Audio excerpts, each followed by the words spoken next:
এখানে একটা voice change রয়েছে, ইজ রাহুল প্লেয়িং ফুটবল।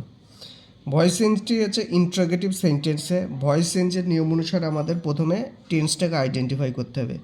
এখানে ইজ রয়েছে, ইজ হচ্ছে একটা প্রেজেন্ট টেন্স। প্রেজেন্ট টেন্সে কী কী ইউজ হয় সেটা আমি লিখে দিচ্ছি, অ্যাম, ইজ, আর। পরের কাজ হচ্ছে আমাদের সাবজেক্ট আর অবজেক্ট আইডেন্টিফাই করা। এখানে সাবজেক্ট হচ্ছে রাহুল, অবজেক্ট হচ্ছে ফুটবল। এবার আমরা ফুটবলটাকে ঠিক সাবজেক্টের নিচে বসাবো। এবার ফুটবল যেহেতু একটা সিঙ্গুলার নাউন, তাই ফুটবলের সঙ্গে আমরা ইজ বসাবো, ইজ ফুটবল। এটা একটা কন্টিনিউয়াস টেন্স, কন্টিনিউয়াস টেন্সের নিয়ম অনুসারে বিইং আসে, তাহলে ইজ ফুটবল বিইং। প্লেয়িংয়ের বেস ভার্ব হচ্ছে প্লে, প্লে থার্ড ফর্ম বসাবো।